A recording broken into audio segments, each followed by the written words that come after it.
Hello everyone, this is Arafel. I'm back with another Atari game. Today I'll be playing Joust. Joust was an arcade game. I did say at the beginning of this series that I was probably not going to do a lot of the arcade games and better known things. Joust I'm doing for several reasons. One is, although it was in arcades, it's not as well known as things like Pac-Man, for instance, Donkey Kong. Another is that it is one of the games I played the most on the actual Atari systems back in the day. And yet another one is that, in a weird way, it's a very appropriate follow-up to Atari Artist. Now, what does Joust have to do with Atari Artist, you might wonder? Nothing really. However, the Atari Artist had that Touch Tablet with it. The Touch Tablet had the two buttons on the side of the tablet, and this additional button on the stylus itself.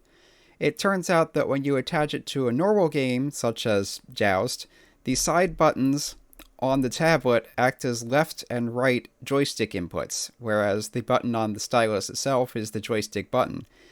And for Joust, that's all the control you need. There's no up, down, or anything else. It's just left, right, and the jump button. Well, flat button in Joust. So to unpause it here, we have several difficulty level options: novice, skilled, advanced, and expert. Start on skilled. Players, you can do one or two. It's a two-player simultaneous game. It's partly cooperative, partly competitive, depending on how you play it. I only have the one of me, but I'll try playing two-player anyway, just to demonstrate. Your first player is the one on the left there, the kind of tan-colored. The other one, player 2, is more mint-colored. He's on the right down there. Your controls are pretty simple. As I mentioned, you have left, right, and then the button for flap. This is a very momentum-based game. You press flap, you get some upward momentum. You don't press flap, you get downward momentum. I'll try and protect him. If you're at the top of the screen, you bounce off. I think that just inverts your vertical momentum. If you tap left or right, you go a little bit faster or slower, correspondingly. And it takes you a while to brake if you're going quickly. If you hold down the button, obviously you continuously accelerate, or decelerate, as the case depends. Technically, from a physics standpoint, it's acceleration either way, but common parlance, getting slower is decelerating. When you hit an enemy, if you're above them, you take them out and they drop an egg. If you're below them, they take you out and use a life and have to respawn.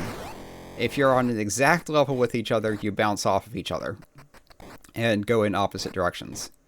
The other thing with the momentum system is that obviously flapping affects it regardless. However, left and right will only change your sideways momentum when you're either on the ground or flapping. So if you hold right when you're in midair, you won't go right any faster or slow down until you actually flap.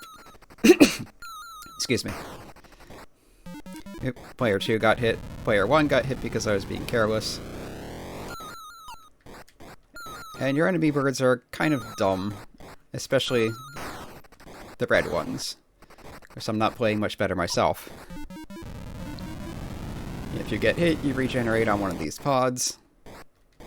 And you're invincible while regenerating until you hit an input or after a certain amount of time. The eggs, unless you're playing on novice, will eventually hack if you leave them alone. Every 20,000 points is an extra life. Lives are shown next to your score at the bottom. The lava there you obviously don't want to fall into. That will also kill you. Every fifth wave is an egg wave, which instead of having enemy birds spawning, you have a bunch of eggs dropped around the level. If you collect them quickly, you get points. If you don't collect them quickly, they hatch and you have to deal with enemies. Since this is only skilled, they take fairly long to hatch. If this were on a higher difficulty, they would hatch pretty quickly and be pretty dangerous pretty much right away.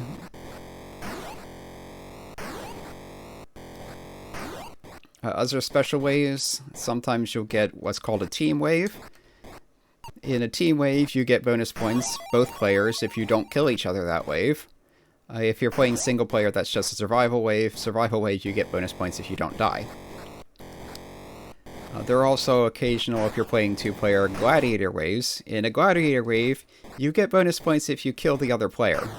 So that's where it goes from cooperative to competitive. Or depending on how you play, it can be competitive all along.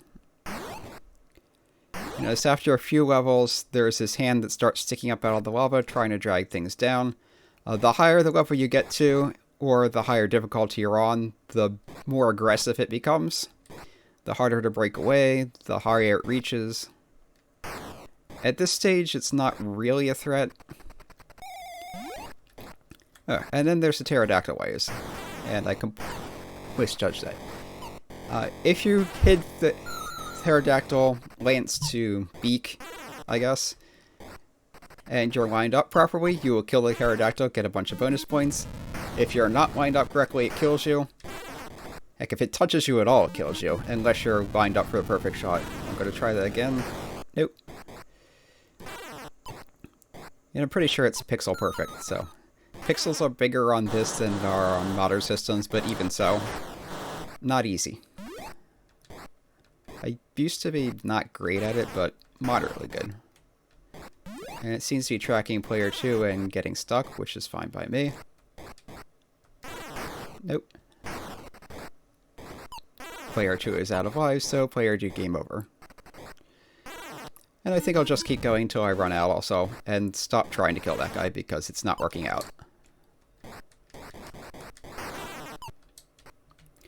One tactic that works fairly well is when the enemies are spawning, just kind of camp out over one of the spawn points, take them out immediately. Or at least the ones that come out of there. Oops. And I bounced off the roof. At the end of the Terry wave will despawn when it goes off the edge of the screen instead of wrapping around. Oop, we're getting to the point where we're getting, at least in theory, smarter birds. There are the red ones, which are the dumbest ones. The gray ones are intermediate, and then later on there are blue ones. Blue ones are, at least in theory again, the smartest of all. I think it just affects how they track you and how aggressive they are. Obviously, I don't have access to the actual AI to know for certain, but that is the impression I get. Oop. Okay, we're up to wave 11. It's not bad, considering I'm out of practice and not paying as much attention as I could be. I'm not really used to talking while playing games. Heck, to be honest, I'm not that used to talking at all. At least not in an ongoing fashion.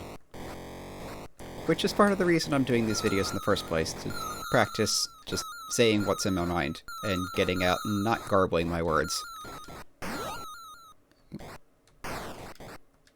See, the gray ones are trying to home in on me now. The red ones are not as much. Double kill.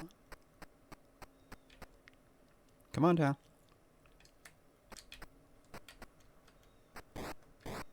And yes. Plunk. Egg's going to drop in the lava. There's a Terry. Yeah, this is going on for all. I'll try again. Nope. And as you can see there, instead of being a team wave where you don't kill your partner, it's a survivor wave where you try not to get yourself killed. Which I am doing a terrible job of doing.